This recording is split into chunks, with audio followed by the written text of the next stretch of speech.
Sejam todos bem-vindos. Nosso tema é Vida após a Vida. Costumamos encarar a morte como algo tenso, desagradável, por vezes assustador. Porém, à luz do Espiritismo, a morte é uma passagem natural, um processo de libertação e expansão da consciência, parte do caminho de cada criatura de Deus. Por isso, esta reflexão nos convida ao otimismo e a um olhar sereno diante da partida. Não há o temor.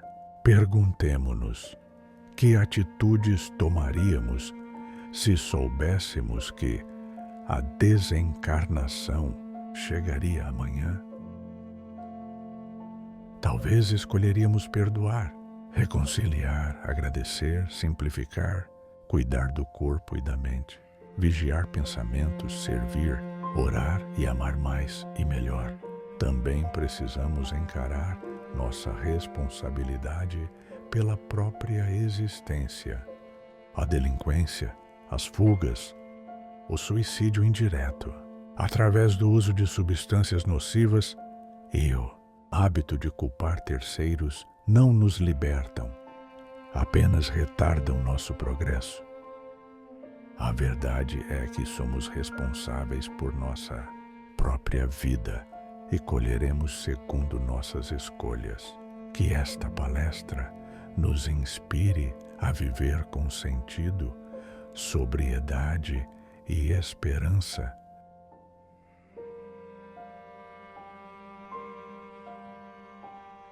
Bom dia a todos. Então, nesse domingo gostoso, que choveu à noite, está fresquinho. Então, todos nós vamos entrar em sintonia com a espiritualidade maior, com Deus. E vamos pedir as bênçãos da espiritualidade amiga, nossa irmã Maria Helena, que ela esteja em sintonia com seus mentores, que possa passar para todos nós uma mensagem bem proveitosa, que nós vamos usar realmente nas nossas vidas, no nosso dia a dia. E é vida além da vida, né? Título belíssimo, então vem muita coisa boa para nós aprendermos hoje. Então vamos fechar os olhos, felizes, agradecer a Deus a oportunidade dessa vida que temos, que é um presente, que nós possamos aproveitar esse presente para crescermos, evoluirmos, para aprendermos, colocar em prática todos esses ensinamentos que Deus nos oferece através da doutrina espírita, que possamos reconstruir todas as coisas que destruímos no passado e principalmente construirmos no nosso presente o nosso futuro, com muito amor, com muita luz, e junto a Jesus, caminhando, levando bem, sermos instrumentos úteis. Mãe Santíssima, Jesus amado Mestre, abençoe todos os nossos irmãos que aqui se encontram, que eles recebam o amparo maior, sua proteção, as messes de amor, e nós agradecemos de estarmos todos juntos aqui, em comunhão, através da sua doutrina iluminadora. Pai nosso que estais nos céus, santificado seja o vosso santo nome. Venha a nós o vosso reino. Seja feita a vossa vontade, assim na terra como nos céus. O pão nosso de cada dia dai-nos hoje, Senhor.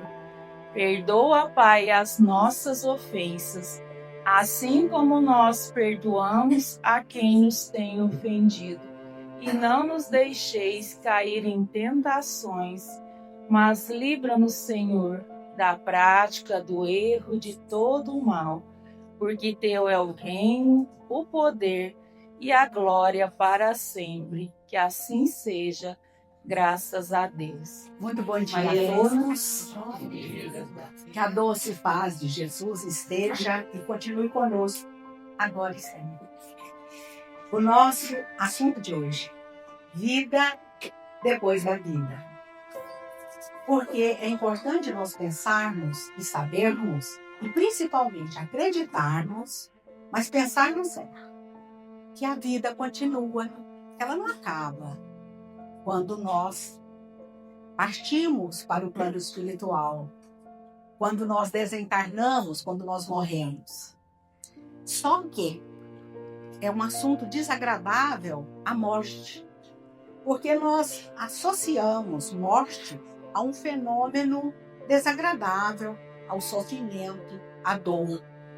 Só que, como é algo inexorável, inevitável mesmo, todos nós vamos partir, é bom que sejamos otimistas, e não pessimistas, e não medrosos, e não temerosos. Porque vejamos bem, façamos um esforço imaginativo. Vamos fazer todo mundo um esforço de imaginação. Faz de conta que todo mundo vai morrer amanhã. Vamos pensar, todos nós vamos desencarnar amanhã. É data marcada, veio um aviso do plano espiritual e nós temos a certeza que todos nós vamos desencarnar amanhã. E aí, o que é que nós deveríamos pensar? O que é que nós deveríamos fazer? Quais as atitudes que nós deveríamos tomar nesses últimos momentos? Acontece que nós todos vamos morrer amanhã, substituindo a palavra futuro por amanhã. Só que nós temos tempo. Olha como que Deus é bom. E nós, espíritas, temos um esclarecimento a mais. Nós sabemos que a vida continua. Nós sabemos que o inferno, como um dia nos foi pintado, por antigas religiões e mesmo por algumas atuais, enfim, acreditávamos, a humanidade acreditava até bem pouco tempo, que havia um céu e um inferno definitivos. Imagina, não é? Se Deus ia fazer isso conosco, se nós iríamos fazer isso conosco, né? De criarmos algo definitivo. Como somos e acreditamos e sabemos que existem outras vidas, outras possibilidades, nós estamos fiados nisso. E tão fiados nós estamos que até esquecemos de pensar que vamos desencarnar, mesmo nós espíritas. E quando nós falamos no assunto, muita gente fala, não, vamos mudar de assunto?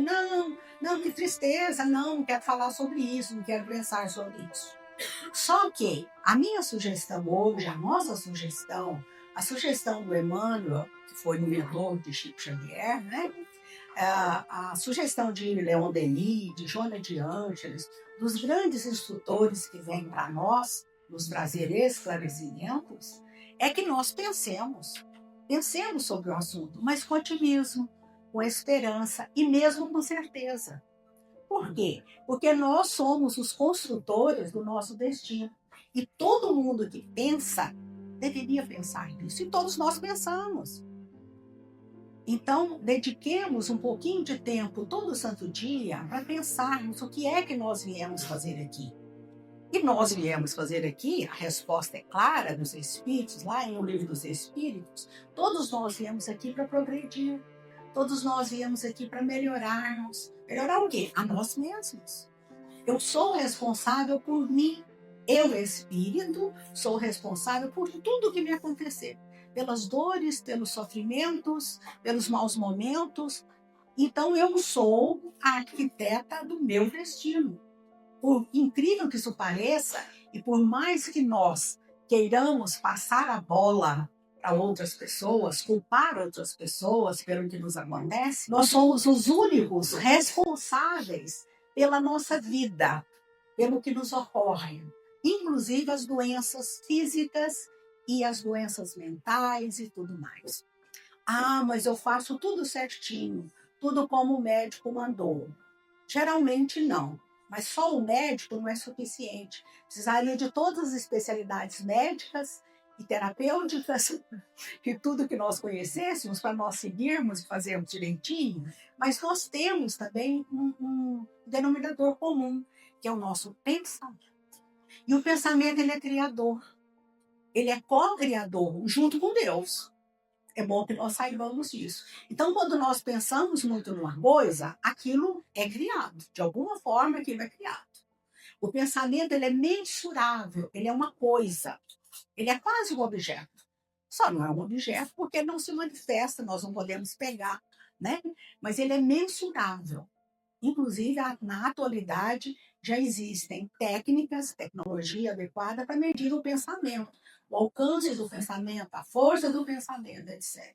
Só nós, humanos, que somos os chamados seres pensantes da Terra, que não sabemos disso. Mas é incrível como que quando nós pensamos em alguma coisa, aquilo de alguma forma se manifesta. Daí a importância de nós sabermos em que pé está a nossa mente. Porque aí é que eu vou fazer as minhas construções mentais, aí é que eu vou delinear de fato o meu destino, aí que eu vou ser, até o tema da novela, né? Senhora do Destino. Aí nós passamos a ser senhores da nossa própria vida, do nosso próprio destino. Se quisermos, se nos esforçarmos, se tivermos o conhecimento que nós já temos, a doutrina espírita nos traz esse conhecimento, é incrível isso, né? Mas se nós lermos lá, basta o livro dos Espíritos, não precisa mais nada. Depois vem Emmanuel, aquele esclarecimento todo que ele nos traz.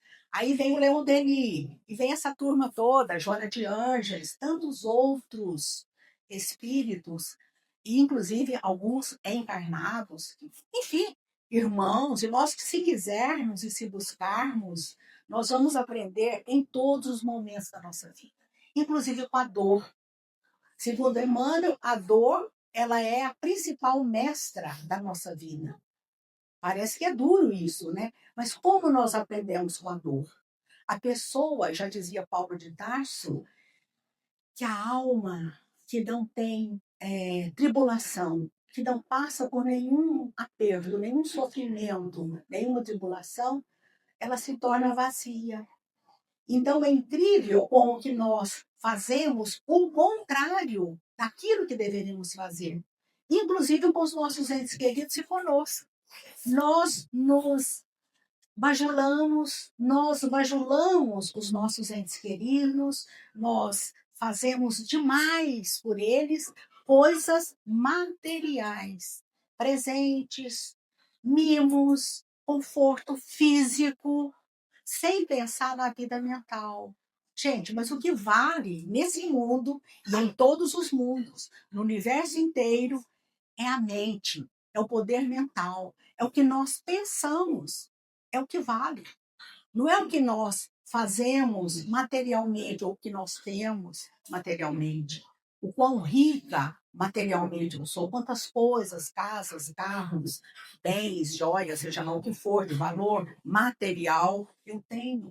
Isso não tem o mínimo valor. Incrível, né? E é nisso que nós apostamos. É nisso que as profissões apostam. No dinheiro, no lucro, né? Então, a Emmanuel comenta que mesmo as crianças mal saídas da infância, da primeira infância, já arregalam os olhos diante do que ele chama da mina do lucro.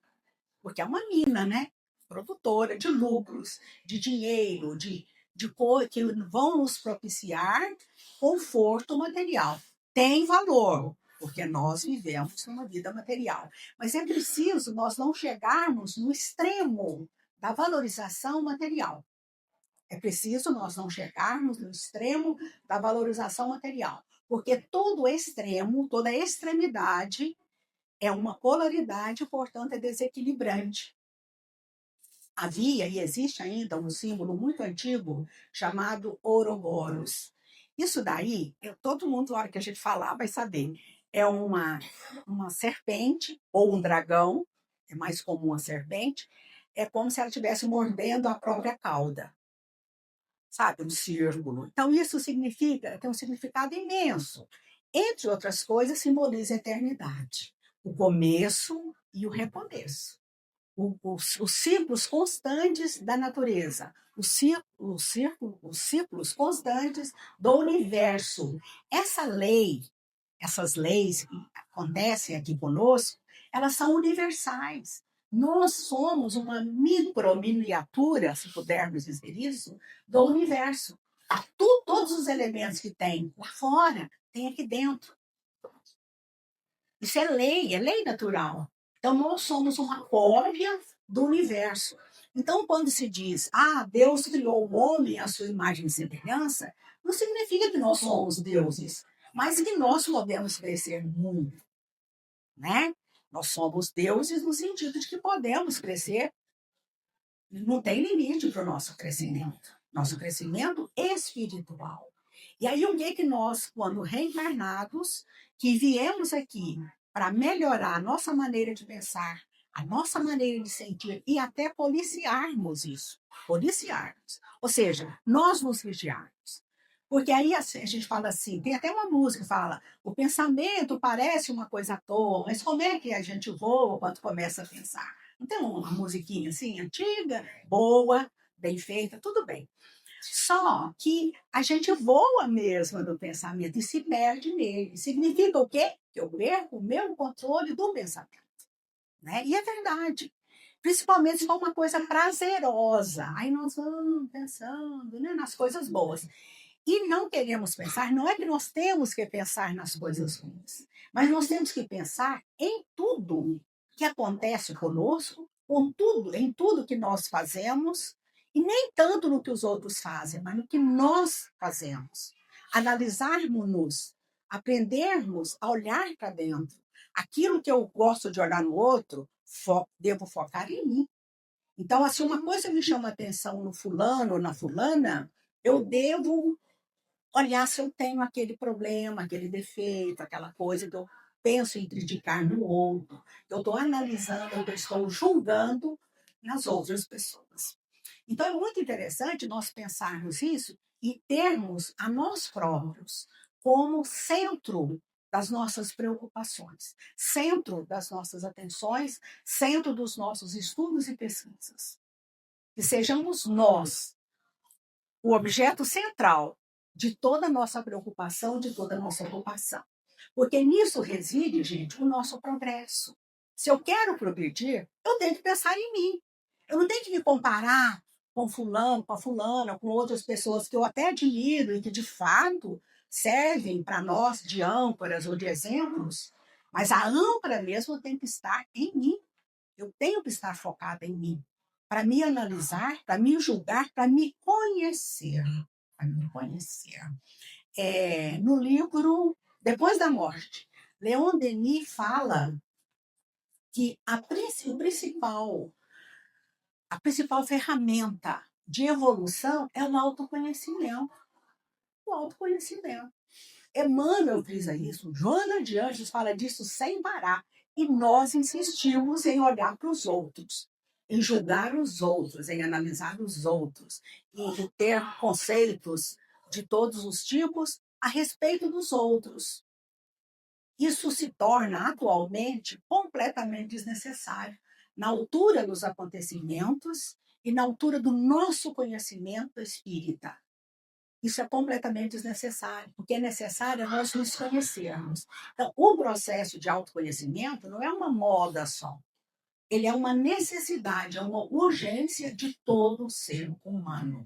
E é necessário que, desde criança, nós nós possamos ensinar para as nossas crianças, desde o início, desde pequenininhas, olharem para si, a se conhecerem. E as crianças que vêm hoje, elas estão muito abertas a isso, muito suscetíveis, porque elas já têm uma evolução um pouquinho melhor, para não dizer muito melhor, a maioria delas, não é?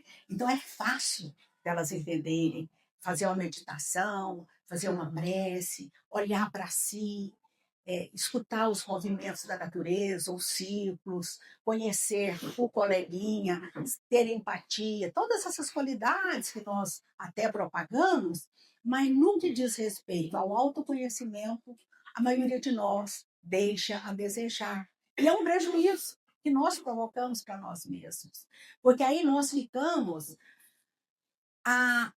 como folha ao vento. Nós ficamos sem um norte, sem uma âncora, sem uma posição mais definida para o nosso progresso, que foi o que nós viemos fazer. Nós não viemos aqui para ser médico, para ser doutor, para ser lixeiro, para ser, embora todas as profissões sejam dignas, respeitáveis e nos ajudam na caminhada. Mas é só. O mais importante de tudo é o que nós fazemos dentro daquilo que nós fazemos. Eu sou, sei lá, professora, né? Sou professora. Então, como que eu ensino? Como que eu exerço? a profissão. O que eu faço de mim dentro disso, o que eu faço de mim também em todas as outras situações onde eu não sou professora. Porque há pessoas que são, por exemplo, profissionais exemplares, porque interessa que eles sejam profissionais exemplares, porque é o sustento material, é onde ele ganha dinheiro, por exemplo, né? Mas fora daquilo, a pessoa se solta, a pessoa esquece que ela é um ser que deve ser íntegro em tudo que ela faz, ou seja, não ficar partido, não ficar partido, não ficar quebrado, não ficar com a mente quebrada, e ser uma coisa só, no sentido de autenticidade, de dignidade, de presença, de pensamento bom e reto. O reto pensamento é a coisa mais apregoada pelos espíritos superiores para nós. Por que isso? Porque nós pensamos que o pensamento é uma coisa à toa, que voa, e nós não somos responsáveis, nós não somos donos dele, e somos. Porque se o pensamento é mensurável, eu mesma posso medir o meu pensamento, antes de uma máquina medir ou de uma outra pessoa medir. Eu posso medir no sentido, bom, eu estou pensando isso, mas por que isso não me sai da cabeça? Por exemplo, vamos supor a ideia fixa. Né? Todo mundo, quando uma coisa é muito traumática, ela pode ter uma ideia fixa que surge daquilo. Então, pensar sobre, olhar para aquilo, olhar. Muitas vezes nós não olhamos para nós. Não olhamos por que nós somos assim ou assado. Nós não olhamos, porque isso não é nossa cultura ainda. Não nos foi ensinado isso e nós não buscamos. Porque quando a gente busca, mesmo que ninguém nos ensine diretamente, indiretamente, as pessoas nos ensinam. Que nós devemos olhar para nós, né? Porque isso é bom, é autoconhecimento. E aí nós nos tornamos, quando a gente vê, a gente está melhor. Então, uma coisa que nos provocava ira, por exemplo, né? Que é a ira, a raiva, é uma emoção muito visceral e muito antiga e muito conhecida de todos nós. Todos nós já passamos por uma crise de raiva, né? Querendo pular no pescoço de alguém, por exemplo. Mas nós devíamos pular no nosso próprio pescoço, né? Se fosse o caso. Porque nós é que fazemos as coisas ruins para nós mesmos. Muitas vezes nós provocamos inconscientemente. Nós provocamos a ira dos outros, para depois nós ficarmos irados contra eles. Não é verdade? A gente sabe que está naquele caminho, que aquele caminho vai acabar numa briga. Mas a gente vai. Porque não, porque também merece, não sei o quê. Então, gente, nós todos merecemos o melhor. Né? Nós todos merecemos o melhor. Os espíritos bons, superiores, nos ensinam, assim, a rebelia, mas é demais da conta. Eles repetem, eles são repetitivos. Eu acho até que eles já estão até falando óbvio. Por que estão falando óbvio? Nós devíamos saber isso. Saber que eu que procuro as coisas boas ou ruins.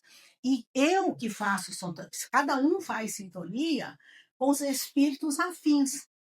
E por que isso? Porque quando eu penso muito de um determinado jeito, vamos supor, eu penso torto, não é um pensamento reto, um pensamento ruim. Um pensamento de maldade, eu estou com raiva de uma pessoa e aquilo fica, meu Deus, o que eu vou fazer? Quer até às vezes disfarçar, mas vem o pensamento e a pessoa cede. Por que cede? Porque o terreno que ela deixou livre dentro dela é mais mal do que bom. Porque o terreno que ela deixou livre dentro dela, aquele espaço mental, é de coisa ruim, está acostumada, então fica sempre repetindo modelos. Repetir modelos é uma coisa muito séria. Porque quando eu repito um modelo, eu tenho que pensar. Esse modelo é bom para eu repetir? Mas é tradição. Mas essa tradição ainda é válida? É um costume, mas esse costume ainda é válido? Porque até bem pouco tempo, não tem muito tempo mesmo, gente. Nós fizemos, o mundo se transformou muito rapidamente em poucos anos, em poucas décadas. Né? Quem tem mais de 50, eu tenho mais de 70. Então, beleza. Você olha para trás assim, você vê uma história gigantesca de modificação. Né? A gente viu a época que não tinha nem televisão, eu peguei uma época que tinha nem televisão, depois nem televisão a cores, e tudo nosso, o pessoal reunia quando havia uma TV a cores, vinha gente, nós fomos, meu marido e eu fomos, nós casamos, aí a gente, né, snowball e comprou a TV a cores. Resultado, eu não vou contar mais não, senão vou ficar contando história aqui. E aí o pessoal da rua inteira, do quarteirão inteiro, ia no fim de semana ter televisão a cores na minha casa. Que lindo, né? E tudo bem, sabe? O que é isso? É o progresso tecnológico. Quanto a isso, nós vamos muito bem, obrigado. Não precisa nem inventar mais nada, né? A gente está custando a dar conta de acompanhar a tecnologia. Mas, em relação à tecnologia íntima, ao meu mundo pessoal, como que eu estou? É bom que nós nos perguntemos isso todo santo dia. Na questão de número,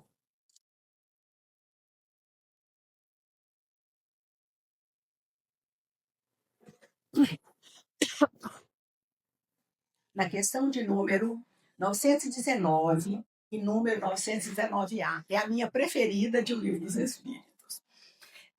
Kardec pergunta, deixa eu ver se eu trouxe ela aqui, que eu gosto de ver, para não mentir. A questão 919.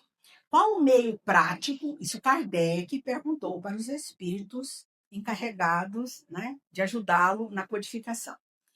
Qual o meio prático mais eficaz para se melhorar nesta vida e resistir ao arrastamento do mal?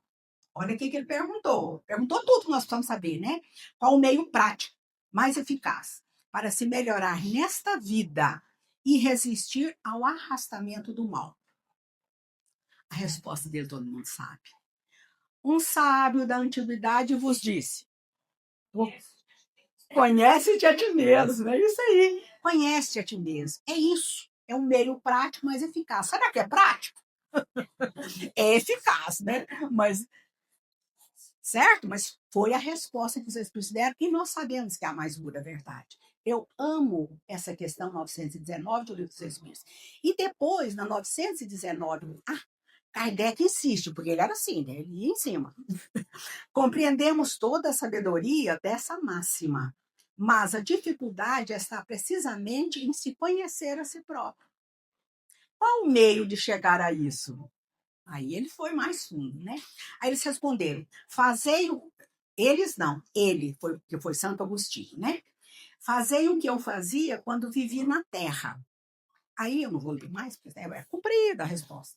Mas assim, fazer o que eu fazia. Então, o que ele fazia? Ele falava, ele fazia perguntas a si mesmo, todo santo dia. Quem que faz perguntas a si mesmo todo dia?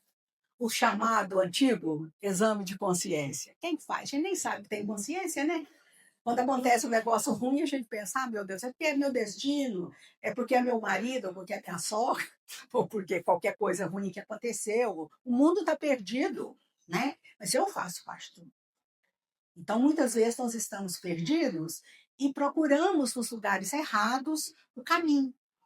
O caminho, gente, principal para nós, que somos espíritas, que temos o conhecimento, é o autoconhecimento. Sabe? O autoconhecimento, a autoanálise, o autojulgamento e buscar. Porque Jesus disse: aquele que busca, acha. Aquele que pede, recebe. E aquele que bate, a porta se lhe abrirá.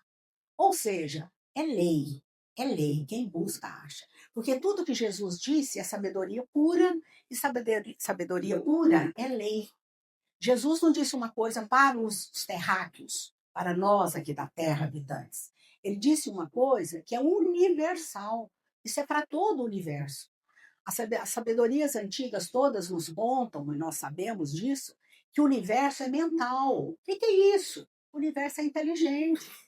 Lá na pergunta de número 1 do Livro dos Espíritos, Kardec pergunta o que é Deus? O que é Deus? O que é Deus? Não perguntou quem, perguntou o que, né? Porque não é uma pessoa comum, não é uma pessoa. O que é Deus? Aí respondem: a inteligência suprema do universo, causa primária de todas as coisas. Então, o universo é inteligente, porque Deus é a inteligência suprema. E ele é a causa primária de todas as coisas.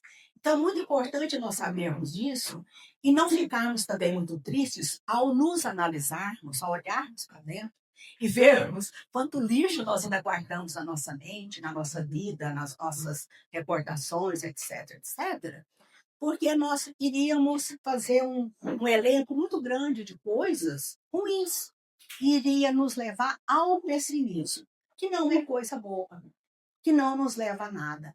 É necessário que nós saibamos cultivar, se não a fé, que é mais difícil, uma fé verdadeira, bem alicerçada, mas é necessário nós começarmos a pensar em termos fé em Deus e também em nós, na própria consciência.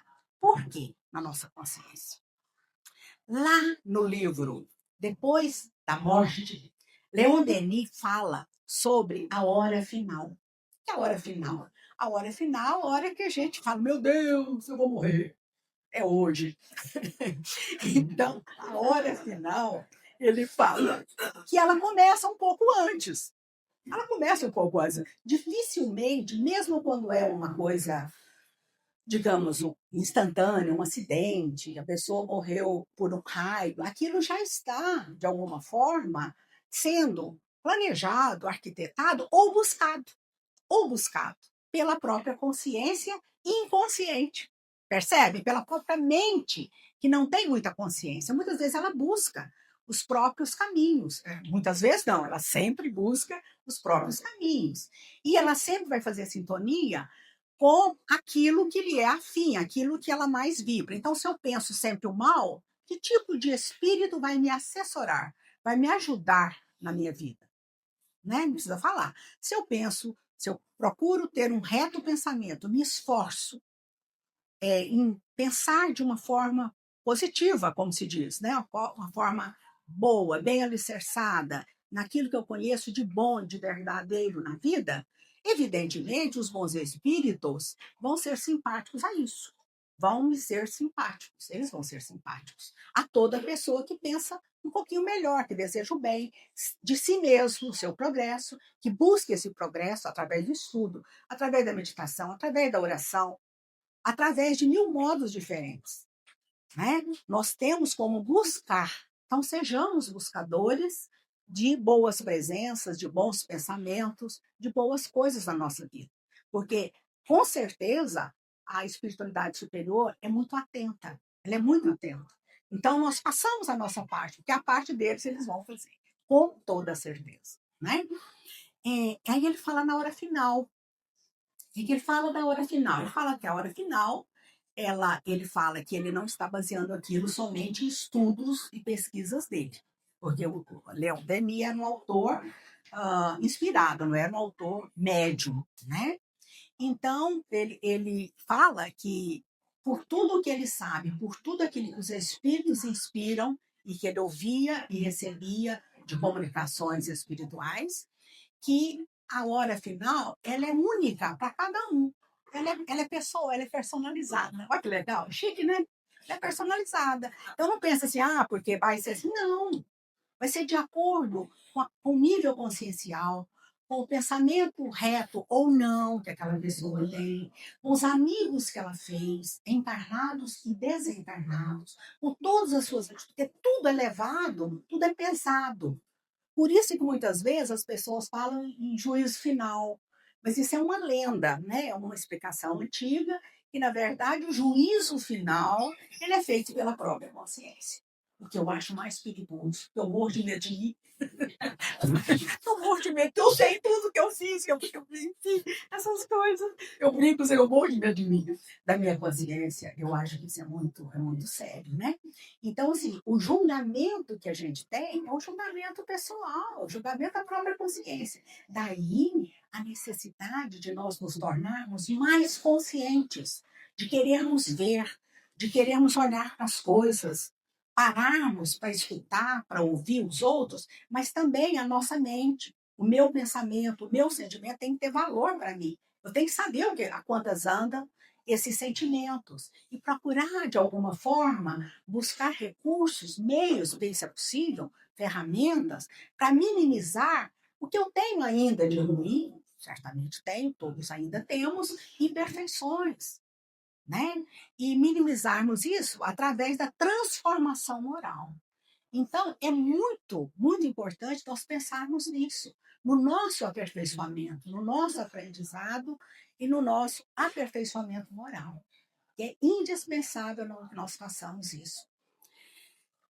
Então, a hora final ela é mais lenta do que nós pensamos, é mais auxiliada, é mais assistida do que nós acreditamos. O julgamento não não vai haver um tribunal, pode até haver um tribunal de malfeitores que podem me perseguir e fazer um julgamento, como a gente viu lá no livro Libertação e muitas outras obras de André Luiz, espíritos são julgados por outros espíritos lá, mas porque a pessoa não tinha consciência de si. Inclusive, tem um dos julgamentos lá no Libertação que me impressionou muito, foi o julgamento de uma mãe. A mãe se considerava culpada. Oh, meu Deus, porque eu fiz o que eu queria para o meu filhinho. E ela, com esse sentimento de culpa, ela desencarnou. E aí montaram lá um tribunal para ela, julgando.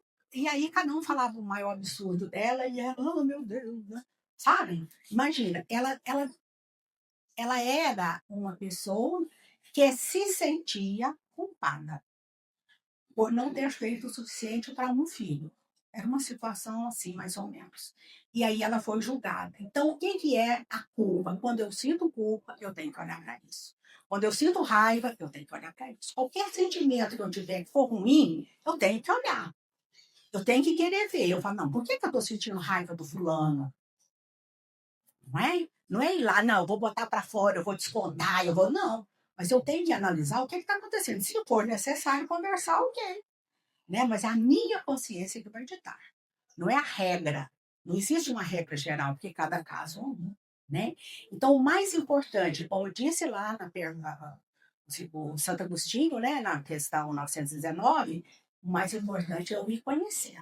O mais importante é nós nos conhecermos. O autoconhecimento, gente, não é porque está em alta, não, viu? É porque nós precisamos afinar isso daí. Nós precisamos olhar para essa questão. Senão, nada feito. Não adianta decorar o evangelho, não adianta rezar de joelho, não adianta fazer calo no joelho, na língua, de tanto falar, tá. Não adianta, não adianta. Eu tenho que me conhecer, não é só isso, né? Mas se eu me conheço com o propósito de me melhorar, de progredir, que foi o que eu vim fazer na Terra, eu estarei cumprindo uma lei divina. Então, o autoconhecimento passa a ser, para nós, uma lei. Porque se eu não fizer isso, eu vou me dar muito mal. Inclusive, quando eu me julgar lá no julgamento final, lá depois que eu desencarnar, final, sei lá, se vai ser o último mesmo, porque não vai ser, né? Quando eu me julgar, então que tal nós nos julgarmos todo dia? Como fazia Santo Agostinho, foi o que ele sugeriu. Faça como eu fazia quando estava na Terra. Todo dia eu fazia perguntas a mim mesmo. A quem eu ofendi? O que eu posso melhorar em mim? No meu trabalho, o que eu posso melhorar? Como eu posso ser mais honesto? Como eu posso ajudar mais? Como eu posso atrapalhar menos? Porque nós sabemos que todos nós temos um peso, né? Incomodamos em alguns momentos. O melhor que a gente queira parecer bonzinho, mas todo mundo incomoda em algum momento. Então, como incomodar menos? Como sermos melhores? E como sermos menos exigentes com os outros? E como olharmos para nós em vez de olharmos para os outros? Como nos julgarmos? Como eu faço para crescer? Se nós. Pois não. Eu estou pensando, esse inconsciente que fala, ele atrapalha isso. Ele atrapalha, porque o inconsciente, ele faz parte da nossa vida e é onde estão as nossas chamadas sombras, os nossos defeitos, os nossos problemas. Né? Atrapalha nesse sentido, porque é muito forte. O nosso inconsciente, ele é uma parte que todo mundo tem. E quando nós insistimos em não nos conhecer, é como se ele crescesse. Não é possível ele crescer, porque ele já é imenso, né? Mas ele toma conta de nós. Então, nós vamos agir de uma forma automática, porque nós repetimos erros e acertos também. Mas, assim, os acertos são aprendidos e os erros são repetidos. né? Então, dificilmente, às vezes a gente aprende muita coisa, mas não olha para si. Porque é através do autoconhecimento que o nosso consciente cresce. Então, quando nós temos mais consciência, eu me lembro que uma vez eu dava um curso sobre esses assuntos e eu falava para os meninos assim: olha, a gente tem que trazer isso à tona, porque no nosso porão mental fica o lado inconsciente que age sobre nós. Você faz as coisas sem pensar. Por exemplo, quem é impetuoso, por exemplo, né? A maioria de nós é. Quando é irritado, quando é chamado às falas, a pessoa fica irritada e reage daquela forma habitual. Essa forma habitual, ela está no inconsciente. Ela não é registrada pela consciência. Então a pessoa faz: ah, quando eu vi, eu já falei. Ah, quando eu vi, eu já agredi. Quando eu vi, quando eu vi. Por quê? Porque não olhou. Então é imprescindível nós comecemos esse aprendizado. Isso não é seu, não, viu? Isso é de todos nós, é do ser humano, né? É da nossa evolução, que ainda não foi completa, ainda não está completa. Nós temos ainda muito por fazer. Então, a questão da conscientização, gente, é o principal, viu? O julgamento ele é feito por nós mesmos, então fiquemos tranquilos, viu? E aí, uma coisa que eu achei muito legal, que ele fala, é sobre a vontade. Que sobre tudo isso, sobre o nosso processo de conscientização, que é a mesma coisa de autoconhecimento, né? À medida que eu vou me conscientizando, eu vou tomando conta de mim, da minha consciência. Então, eu vou ter mais coisas conscientes do que inconscientes. Eu vou deixar de trabalhar sempre no automático, fazer sempre coisas repetindo erros que eu já cometi tantas vezes, até em outras vidas. Eu trago uma bagagem muito grande de falhas de outras encarnações. E eu venho aqui exatamente para acabar com essa brincadeira, acabar com essa bagunça. E aí a gente acaba que se compraz nessa bagunça, porque já é nosso hábito. Então, por isso que evoluir é difícil, porque nós ainda não estamos trabalhando o suficiente a nosso processo de conscientização, certo? A vontade e os fluidos. A nossa vontade age sobre os fluidos. Tudo, na verdade, são fluidos, ou condensados ou sutis, certo? Então é por isso que espíritos superiores podem fazer qualquer coisa. Eles só não fazem o mal porque eles não fazem mais o mal. Então, graças a Deus, né? Que nós não sofremos esse risco de sermos atingidos, né? Porque se eles quiserem criar qualquer coisa, eles criam. Por quê? Porque a vontade é que mobiliza, que age sobre os fluidos, qualquer fluido, certo? Então, é importante que nós ajamos sobre o nosso pensamento, com a nossa vontade, porque o pensamento é mensurável, ele pode ser considerado uma coisa, só não é um objeto propriamente dito, mas é quase uma coisa, né? Mas ele é mensurável. Se ele é mensurável, eu posso manipulá-lo através da minha vontade, certo? Desde que eu queira me transformar, eu consigo. Com esforço, com otimismo, com perseverança, mas é possível. Que Jesus nos abençoe, nos dê a força necessária para fazermos em nós a transformação necessária. Porque se eu me transformo, o mundo se torna melhor. Fiquem com Deus, muito obrigada. Irmãos e irmãs, ao encerrarmos nossa palestra, convido a todos a um breve momento de meditação. Silenciemos o coração, fechemos os olhos e respiremos suavemente. Elevemos o pensamento a Jesus, agradecendo pelas lições desta noite e oferecendo nossas melhores vibrações aos que amamos e a todos os que necessitam. Peçamos amparo aos benfeitores espirituais para que harmonizem nossa mente e nosso sentimento, preparando-nos para o passe que será realizado em seguida. Permaneçamos em silêncio, confiantes, permitindo que as bênçãos do Cristo nos envolvam e renovem.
Que a paz e a luz de Jesus permaneçam conosco hoje e sempre.